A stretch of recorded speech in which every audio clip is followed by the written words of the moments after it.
Livro Os Segredos da Mente Milionária. Arquivo de Riqueza, número 6. Título: As pessoas ricas admiram outros indivíduos ricos e bem-sucedidos. As pessoas de mentalidade pobre guardam ressentimento de quem é rico e bem-sucedido.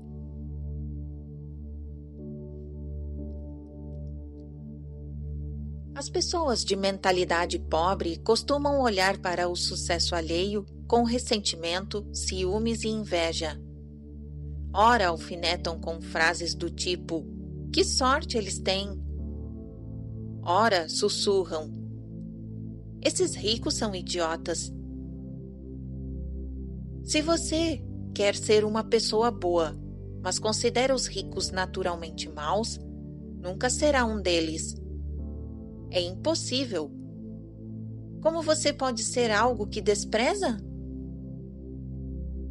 É espantoso observar o ressentimento e até a raiva pura e simples que muitas pessoas de mentalidade pobre têm dos ricos. É como se acreditassem que eles são responsáveis pela situação difícil que elas se encontram. E é isso mesmo. Os ricos ficam com todo o dinheiro. Por isso não sobra nenhum para mim. É esse, obviamente, o perfeito discurso da vítima. Vou contar uma história. Não para me queixar, mas para registrar uma experiência real que tive com esse princípio. Antigamente, nos meus tempos de dureza, eu tinha um carro velho. Mudar de faixa de tráfego nunca era problema. Quase todos os motoristas me deixavam entrar. Depois que fiquei rico e comprei um belo Jaguar preto, novinho em folha, notei que as coisas mudaram.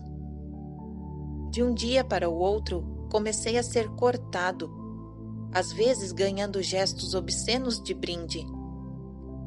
Chegavam a me tirar objetos, e por uma única razão: eu possuía um Jaguar. Um dia eu estava dirigindo por um bairro muito simples, onde tinha ido distribuir perus de Natal como caridade. Ao abrir o teto solar do Jaguar, percebi atrás de mim 4 sujeitos mal encarados, encarapitados na traseira de uma picape. Sem mais nem menos, eles começaram a usar o meu carro para jogar basquete, tentando acertar latas de cerveja no teto solar. Vários amassados e arranhões depois passaram por mim gritando: "Rico, filho da mãe!" Imaginei, é claro, que se tratava de um incidente isolado. Até 2 semanas depois, quando deixei o carro estacionado na rua de outro bairro também muito simples, ao retornar, em menos de 10 minutos, encontrei um imenso arranhão na lateral feito à chave. Na ocasião seguinte, eu fui a essa mesma parte da cidade em um Ford Escort alugado. Para minha surpresa, não houve nenhum problema. Não estou absolutamente inferindo que aqueles bairros sejam habitados por gente má. Porém, a experiência me diz que algumas pessoas ali guardam ressentimento dos ricos. É fácil falar em não ter ressentimento de quem tem muito dinheiro. Porém, essa é uma armadilha em que qualquer um pode cair, até mesmo eu, dependendo do estado de espírito. Certa vez, quando liguei a televisão para saber os resultados esportivos, o programa Oprah estava no ar. Mesmo não sendo um grande fã de televisão, e eu adoro a Oprah, essa mulher afetou positivamente mais pessoas do que qualquer outra no planeta e merece por isso cada centavo que possui e muito mais. Ela estava entrevistando a atriz Halle Berry, ganhadora do Oscar de 2002. por sua atuação em A Última Ceia. O tema era o contrato que Halle acabara de ganhar. Um dos maiores contratos de atriz da história do cinema. 20 milhões de dólares. Halle disse que não ligava para o dinheiro e que lutou por esse contrato fabuloso para abrir caminho para suas colegas de profissão. Então, eu me vi dizendo ceticamente: "Ah, sem essa! Você acha que todas as pessoas que estão assistindo o programa são idiotas? Pegue logo uma parte dessa grana e dê um aumento ao seu assessor de relações públicas. Essa é a melhor jogada publicitária que já vi na vida." Senti a energia negativa crescendo dentro de mim. Mas antes que ela me dominasse, reagi. "Cancela, cancela, cancela. Obrigado pela informação", gritei à minha mente, para abafar a voz do ressentimento. Não dava para acreditar. Ali estava eu, o senhor, mente milionária em pessoa, ressentido com Halle Berry por causa do dinheiro que ela ganhara. Rapidamente dei a volta por cima e comecei a gritar com todas as forças dos meus pulmões: "É isso aí, garota! É isso aí! Você é o máximo! Ficou barato para eles! Você deveria ter pedido 30 milhões! Parabéns, parabéns! Você é incrível, você merece!" Depois disso, me senti muito melhor. Qualquer que fosse o motivo de Halle Berry querer tanto dinheiro, o problema não era ela, era eu. Lembre-se de que as minhas opiniões não fazem nenhuma diferença para a felicidade nem para a riqueza dessa pessoa. No entanto, fazem toda a diferença para a minha felicidade e a minha riqueza. Não se esqueça também de que opiniões e pensamentos não são bons nem maus, certos nem errados, quando entram na nossa mente, mas podem seguramente ajudar ou atrapalhar a nossa felicidade e o nosso sucesso quando invadem a nossa vida. No momento em que senti a energia negativa fluindo dentro de mim, o meu alarme de observação soou. E tal como havia treinado, eu imediatamente neutralizei a negatividade na minha mente. Não é necessário ser perfeito para ficar rico, porém, é importante saber reconhecer pensamentos que não fortalecem nem você mesmo, nem os outros, e mudar o foco para pensamentos mais positivos. Quanto mais você estudar este livro, mais rápido e fácil será o processo. Em O Milionário em um Minuto, os meus amigos Mark Victor Hansen e Robert Allen citam uma história comovente narrada por Russell Conwell em Uma Fortuna ao Seu Alcance, escrito há mais de um século. Eu digo que vocês devem enriquecer, que é seu dever enriquecer. Quantos irmãos piedosos me dizem: "Mas o senhor, um ministro cristão, usa o seu tempo para percorrer o país de alto a baixo, aconselhando as pessoas a enriquecer e ganhar dinheiro?" Sim, é claro que sim. Então eles continuam: "Que coisa horrível! Por que o senhor não prega o evangelho em vez de doutrinar as pessoas a ganhar dinheiro?" Porque ganhar dinheiro honestamente é pregar o evangelho. Essa é a razão. Os homens que enriquecem talvez sejam os mais honestos que podemos encontrar na comunidade. Mas, afirma um jovem aqui esta noite, durante toda a minha vida me disseram que as pessoas ricas são desonestas, indignas, vis e desprezíveis. Meu amigo, é exatamente por aceitar essa ideia que você não tem nenhum dinheiro. A base da sua fé é totalmente falsa. Eu lhe digo com toda clareza: 98 de cada 100 homens e mulheres ricos dos Estados Unidos são honestos. E é por isso que são ricos. É por esse motivo que os outros lhe confiam dinheiro. É por causa disso que realizam grandes empreendimentos e sempre encontram pessoas para trabalhar com eles. Diz outro jovem: às vezes ouço falar de homens que ganham milhões de dólares desonestamente. Sim, é claro que houve, e eu também. Mas eles são tão raros que os jornais falam a seu respeito o tempo todo como notícia, até ficarmos com a impressão de que todos os ricos conseguem suas fortunas de modo desonesto. Meu amigo, leve-me aos subúrbios da Filadélfia e me apresente os moradores que possuem casas ao redor dessas grandes cidades, casas belas com jardins e flores, casas esplêndidas de refinada arte, e eu o apresentarei às pessoas mais plenas de caráter e iniciativa da nossa cidade. Aqueles que têm suas próprias casas se tornam mais dignos, honestos e puros, mais fiéis, econômicos e cuidadosos por possuí-las. Nós pregamos contra a cobiça no púlpito e usamos a expressão lucro imundo de modo tão radical que os cristãos ficam com a ideia de que é pecado um homem ser rico. Dinheiro é poder e é preciso ser razoavelmente ambicioso para ganhá-lo.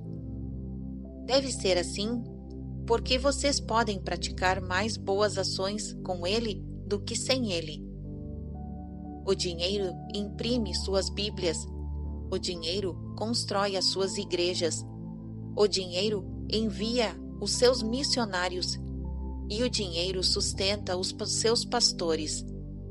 Portanto, eu digo que é necessário ter dinheiro. Se vocês são capazes de enriquecer honestamente, é seu dever sagrado fazer isso. É um erro terrível das pessoas piedosas pensar que se deve ser pobre para ser piedoso.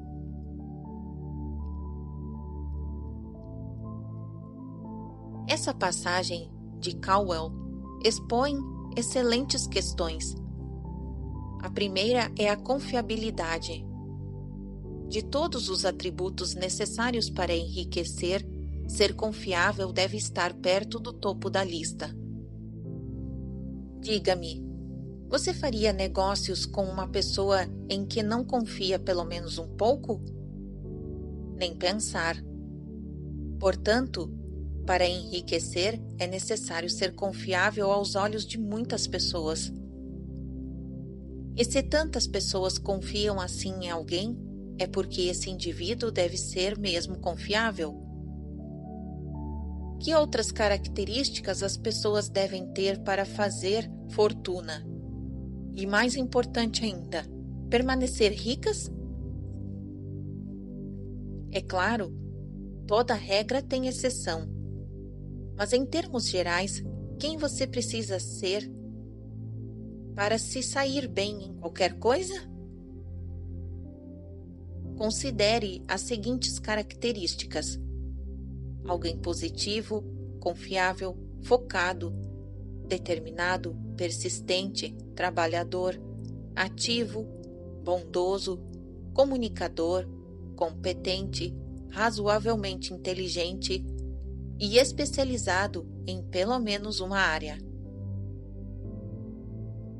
Outro aspecto interessante da passagem de Cowell é o fato de tantas pessoas terem sido condicionadas a acreditar que não se pode ser ao mesmo tempo rico e bondoso ou rico e espiritualizado.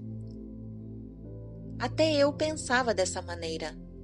Como muitos de nós, ouvia um dos meus amigos e professores da mídia e do resto da sociedade que todo rico é, em princípio, mau e ganancioso. Mais uma vez, esse modo de pensar é pura bobagem. Com base na minha própria experiência de vida, e não em velhos mitos fundamentados do medo, descobri que as pessoas mais ricas que conheço são também as mais amáveis. Quando nos mudamos para São Diego, fomos morar num dos bairros mais sofisticados da cidade. Adorávamos a beleza da casa e da região, mas eu estava um pouco inseguro, pois não conhecia ninguém ali e ainda não me sentia adaptado. O meu plano era ficar na minha e não me misturar com aqueles endinheirados snobs. Mas quis o universo que os meus filhos, com 5 e 7 anos de idade naquela época, se tornassem amigos das crianças da vizinhança. Assim não demorou muito para que eu os levasse de carro a uma daquelas mansões para brincar. Lembro-me perfeitamente do momento em que bati na pesada porta de madeira de pelo menos 6 metros de altura, maravilhosamente entalhada. A dona da casa abriu e, com a voz mais simpática do mundo, disse: "Harv, é tão bom conhecê-lo. Entre." Eu me senti um pouco confuso ao ver que ela estava me servindo um chá gelado com uma tigela de frutas. Que brincadeira é esta? A minha mente cética não parava de perguntar. Logo chegou o marido, que antes se divertia com as crianças na piscina. Ele foi ainda mais simpático. "Harvey, estamos felizes por você estar morando no bairro. Venha com a sua família para o nosso jantar amanhã. Vamos apresentá-lo aos nossos amigos. Nem pense em recusar. Falando nisso, você joga golfe?" "Vou jogar depois de amanhã no clube." "Venha como meu convidado." Fiquei em estado de choque. Onde estavam os snobs que eu tinha certeza que encontraria? Fui para casa dizer à minha mulher que iríamos ao jantar. "Ai, meu Deus", disse ela, "eu não tenho roupa." Mas eu a acalmei. "Meu bem, você não entendeu. As pessoas são incrivelmente simpáticas e absolutamente informais. Seja você mesma e vai ficar tudo bem." Fomos, e naquela noite conhecemos algumas das pessoas mais afetuosas, amáveis, generosas e adoráveis da nossa vida. A certa altura, o assunto enveredou para uma campanha de caridade dirigida por uma das convidadas. Os talões de cheque foram logo aparecendo. Eu mal podia crer na fila que se formara para dar dinheiro àquela mulher. Mas os cheques eram doados sob a condição de que haveria reciprocidade. A mulher apoiaria a obra de caridade em que o doador estivesse envolvido. É isso mesmo. Cada pessoa ali era responsável por um projeto dessa natureza ou tinha um papel de destaque nesse trabalho. O casal que nos convidou participava de várias dessas iniciativas. Na verdade, todo ano o seu objetivo era contribuir com as maiores doações individuais da cidade para o Hospital da Criança. Eles não apenas doavam milhares de dólares, como organizavam um jantar anual de gala que arrecadava mais alguns milhares. Depois nos tornamos íntimos da família de um dos mais importantes angiologistas do mundo. Ele ganhava uma fortuna fazendo 4 ou 5 cirurgias por dia. Cada uma delas custava em torno de 5 a 10 mil dólares. Eu o menciono como exemplo porque toda terça-feira era o seu dia livre, em que operava pessoas da cidade e não podiam pagar por esse serviço. Trabalhava das 6 às 22 e realizava cerca de 10 cirurgias todas de graça. Como se não bastasse, dirigia uma organização própria, cuja missão era convencer todos os outros médicos a adotar um dia grátis para membros de suas respectivas comunidades. Desnecessário dizer que, diante da realidade da minha velha crença condicionada de que os ricos são esnobes gananciosos, dissipou-se totalmente. Hoje eu sei que a verdade é outra. Minha experiência diz que as pessoas mais ricas que conheço são também as mais amáveis e as mais generosas. O que não quer dizer que quem não é rico não possa ter essas qualidades, mas afirmo com segurança que a ideia de que os ricos são, em princípio, maus é pura ignorância.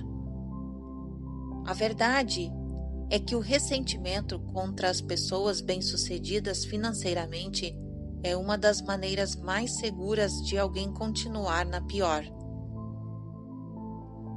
Nós somos criaturas de hábitos. Para superar esse ou qualquer outro hábito, precisamos praticar. Quero que você, em lugar de se ressentir dos ricos, pratique admirá-los. Pratique abençoá-los. Pratique amá-los. Assim, saberá inconscientemente que quando enriquecer, outras pessoas o admirarão, o abençoarão e o amarão, em vez de se roerem de ressentimento de maneira como talvez você faça agora. Uma das minhas filosofias de vida provém da ancestral sabedoria Huna, ensinamentos dos sábios do Havaí. Ela diz o seguinte: abençoe aquilo que você quer. Quando vir uma pessoa com uma casa bonita, abençoe a pessoa e a casa. Quando vir uma pessoa com um belo carro, abençoe a pessoa e o carro. Quando vir uma pessoa com uma bela família, abençoe a pessoa e a família. Quando vir uma pessoa com um belo corpo, abençoe aquela pessoa e o corpo. Texto em destaque. Princípio de riqueza. Abençoe aquilo que você quer. Filosofia Huna. Continuação da narrativa. A questão é: se de algum modo você se ressente do que as pessoas possuem, nunca poderá tê-lo. Em qualquer caso, quando você vir alguém num belo Jaguar com um teto solar aberto, não atire latas de cerveja dentro dele. Subtítulo: Declaração. Eu admiro as pessoas ricas. Eu abençoo as pessoas ricas. Eu amo as pessoas ricas. Eu vou ser uma pessoa rica também. Eu tenho uma mente milionária. Subtítulo: Ações da mente milionária. Número 1. Pratique a filosofia Huna. Abençoe aquilo que você quer. Passeie, compre revistas, observe as casas bonitas e os carros bacanas e leia sobre os negócios bem-sucedidos. Abençoe tudo o que você vir e gostar. Abençoe também os proprietários desses bens e as pessoas que estão envolvidas com eles. Número 2. Escreva e envie uma breve carta ou um e-mail a alguém que você conheça. não necessariamente em pessoa, que seja extremamente bem-sucedido em qualquer campo, dizendo-lhe o quanto você o admira e respeita por suas realizações.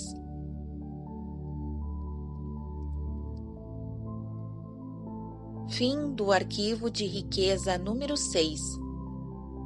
Continuação da narrativa.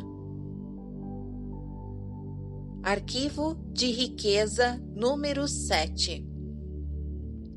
Título: As pessoas ricas buscam a companhia de indivíduos positivos e bem-sucedidos. As pessoas de mentalidade pobre buscam a companhia de indivíduos negativos e fracassados.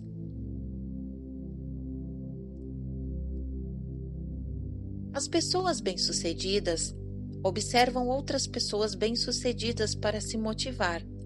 As veem como exemplos com os quais podem aprender e dizem a si mesmas: se elas conseguem, eu também consigo. Como afirmei antes, o exemplo propicia uma das maneiras fundamentais de aprendizado. Quem é rico se sente grato por outras pessoas terem tido êxito antes deles, pois, com um modelo para seguir, fica mais fácil encontrar o próprio sucesso. Por que reinventar a roda? Existem métodos comprovados para enriquecer que dão certo para quase todos os que aplicam. O modo mais rápido e fácil de enriquecer é aprender como as pessoas ricas, mestras em fazer fortuna, jogam o jogo da riqueza. Basta copiar as suas estratégias internas e externas. Faz sentido. Se você tiver uma programação mental idêntica à delas e imitar a sua forma de agir, as suas chances de obter os mesmos resultados serão muito grandes. Foi o que eu fiz, e é disso que este livro se trata. Ao contrário dos ricos, muitas pessoas de mentalidade pobre, quando ouvem falar de sucesso de alguém, costumam julgar, criticar e escarnecer, além de tentar puxar esse indivíduo para o seu próprio nível. Quanta gente assim você conhece? Quantos parentes seus agem desse jeito? A questão é: como é possível aprender com os indivíduos que você critica ou se inspirar neles? Sempre que sou apresentado a alguém muito rico, dou um jeito de conhecer essa pessoa e aprender como ela pensa. Se você acha que estou errado em fazer isso, é porque talvez pense que eu deveria ficar amigo de quem está na pior. Eu não concordo. Como mencionei anteriormente, a energia é contagiosa e não quero me expor a influências negativas. Um dia, enquanto eu dava uma entrevista para uma rádio, uma mulher telefonou com uma ótima pergunta. O que eu faço se sou positiva e quero crescer e o meu marido é alguém que puxa tudo para baixo? Devo deixá-lo? Devo tentar mudá-lo? Ouço perguntas semelhantes a essa pelo menos 100 vezes por semana nos cursos. Quase todos os participantes querem saber a mesma coisa. O que fazer com as pessoas do seu convívio íntimo, não interessadas no crescimento pessoal e até me criticam porque eu estou? A resposta é a seguinte: primeiro, não perca tempo tentando mudar as pessoas negativas. Não é a sua obrigação. O seu dever é usar o que você aprendeu para melhorar a si mesmo e a sua vida. Seja o exemplo. Seja bem-sucedido. Seja feliz e, quem sabe, as pessoas vejam a luz em você e queiram um pouco dela para si próprias. Repito, a energia é contagiosa. A escuridão se dissipa na luz. As pessoas têm de se esforçar para se manter escuras quando há luz à sua volta. A sua tarefa é apenas ser o melhor que puder. Se lhe perguntarem o seu segredo, conte. Segundo, tenha em mente um princípio que ensino nos cursos para que as pessoas aprendam a manifestar a sua vontade, mantendo-se calma, centrada e em paz. Ele diz: tudo acontece por um motivo, e esse motivo existe para me ajudar. De fato, é muito mais difícil ser positivo e consciente ao lado de pessoas e circunstâncias negativas. Mas esse é o seu teste. Da mesma forma, como o aço é endurecido pelo fogo, você crescerá mais rápido e ficará mais forte se permanecer fiel aos seus valores, quando todos à sua volta estiverem cheios de dúvidas e propensos a recriminações. Não se esqueça de que nada tem significado, exceto aquele que nós mesmos atribuímos às coisas. Lembre-se também de que na parte número 1, você leu sobre como nos identificamos com os nossos pais ou nos rebelamos contra eles, dependendo do modo como enquadramos as nossas ações. De hoje em diante, quero que pratique reenquadrar a negatividade alheia para se recordar de como não deve pensar e agir. Quanto mais negativas forem as pessoas, mais lembranças você terá do quanto é desagradável ser assim. Não estou sugerindo que lhes diga isso. Apenas haja como proponho, sem condená-las por serem como são. Se começar a julgá-las, criticá-las e menosprezá-las, você acabará não sendo melhor do que elas. No pior dos casos, se não for mais capaz de lidar com a energia negativa das pessoas que o cercam, e se isso o estiver prejudicando de tal maneira que não consiga mais crescer, talvez você precise tomar algumas decisões corajosas a respeito de si próprio e de como quer viver a sua vida.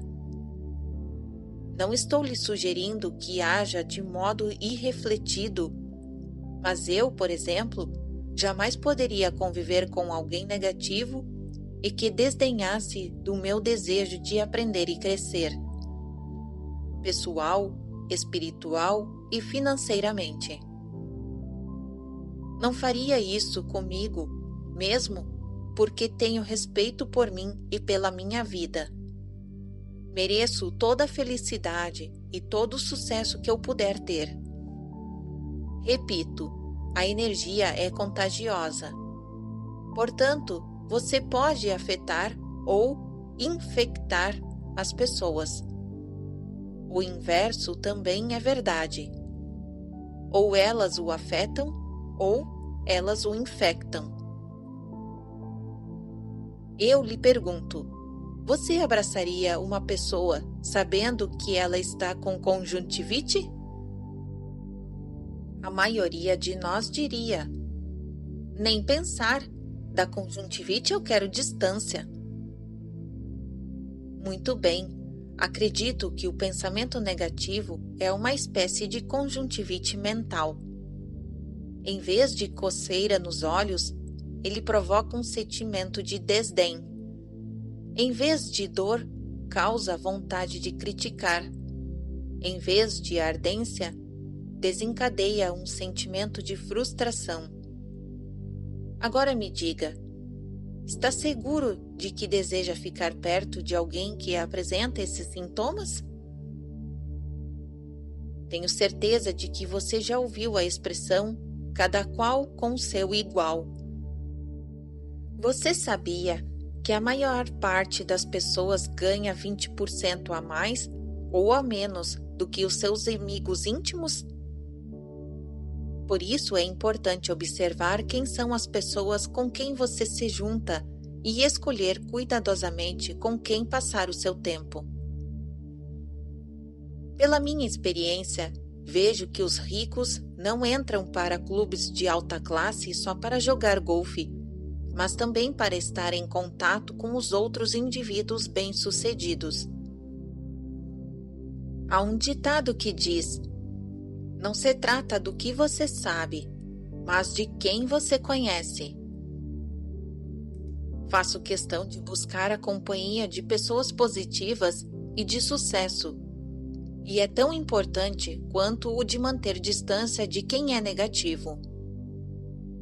Além disso, não abro mão de evitar situações destrutivas.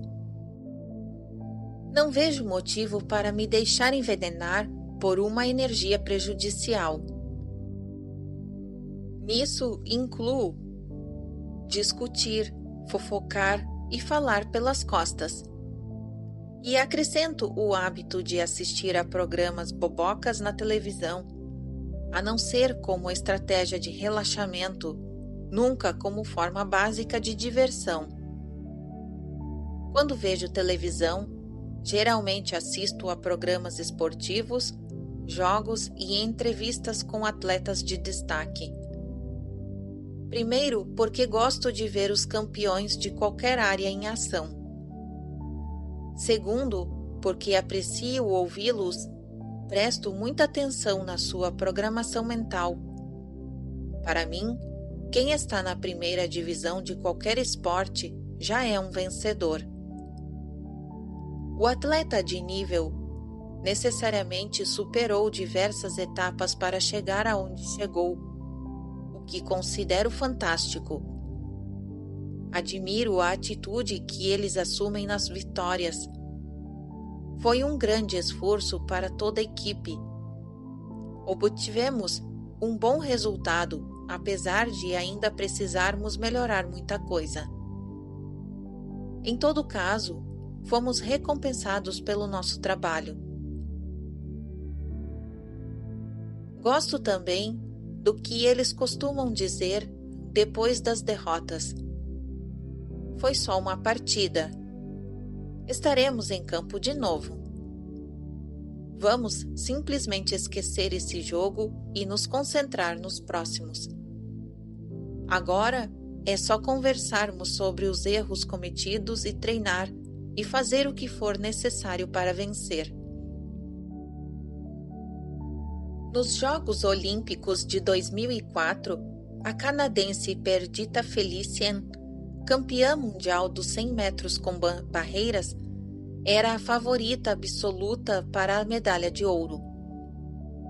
Mas na prova final, ela tocou no primeiro obstáculo e caiu feio. Nem completou a prova.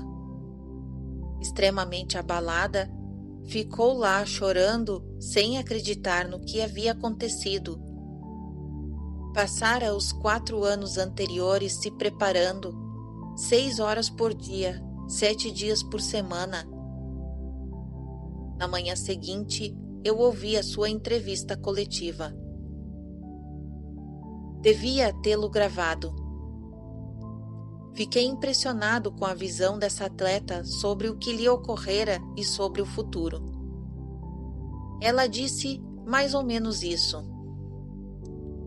Não sei por que isso aconteceu, mas aconteceu, e eu vou aprender com isso. Estou decidida a me concentrar mais e trabalhar mais nos próximos 4 anos.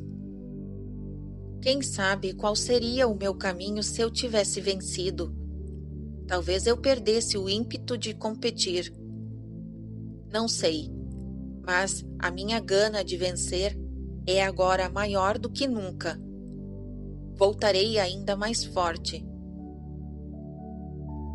Ouvindo-a falar assim, só pude dizer: caramba!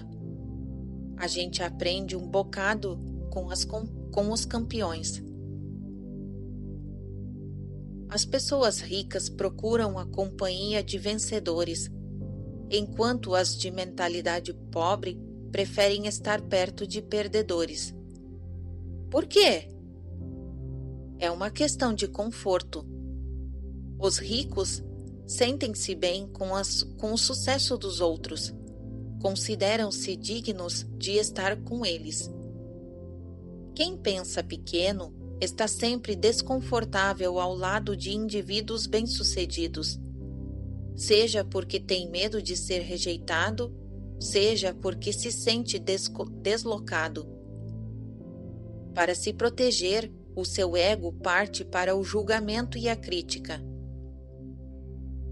Se você quer enriquecer, tem que mudar o seu modelo interno para passar a acreditar que é absolutamente tão capaz quanto qualquer milionário ou multimilionário. Nos seminários, fico pasmo quando alguém me pergunta se pode tocar em mim dizendo: eu nunca toquei em um multimilionário antes. Em geral, sou educado e sorrio, mas na minha cabeça estou dizendo: vá viver a sua vida. Eu não sou melhor do que você nem diferente. Se não entender isso rapidinho, estará sempre na pior. Não se trata de tocar os milionários, mas de decidir que você é tão capaz e merecedor quanto qualquer um deles e agir da mesma forma. O meu melhor conselho é o seguinte: caso você queira tocar um milionário, torne-se um deles. Espero que tenha compreendido. Em vez de desdenhar das pessoas ricas, imite-as. Em vez de evitá-las, conheça-as. Em vez de dizer: caramba, elas são o máximo, diga: se elas podem, eu também posso. No fim, quando você quiser tocar um milionário, bastará tocar a si mesmo. Subtítulo: Declaração. Eu imito as pessoas ricas e bem-sucedidas. Eu busco a companhia de pessoas ricas e bem-sucedidas. Se elas podem, eu também posso. Eu tenho uma mente milionária. Subtítulo: Ações da mente milionária. Número 1. Vá a uma biblioteca ou a uma livraria e acesse a internet para ler a biografia de uma pessoa que é ou foi exatamente rica e bem-sucedida. Roberto Marinho, Antônio Emílio de Moraes, Abílio Diniz, Bill Gates, Donald Trump, Jack Welch, Ted Turner são bons exemplos. Use as suas histórias pessoais para inspirar, para aprender estratégias de sucesso específicas e, o mais importante, para copiar a sua programação mental. Número 2. Associe-se a um clube de alta classe, de tênis, de negócios, de golfe, etc. Aproxime-se de pessoas ricas num ambiente requintado. Se não puder entrar para um clube de alto nível, tome um café, um drink no hotel mais chique de sua cidade. Sinta-se à vontade nessa atmosfera e observe os clientes. Perceba que eles não são diferentes de você. Número 3.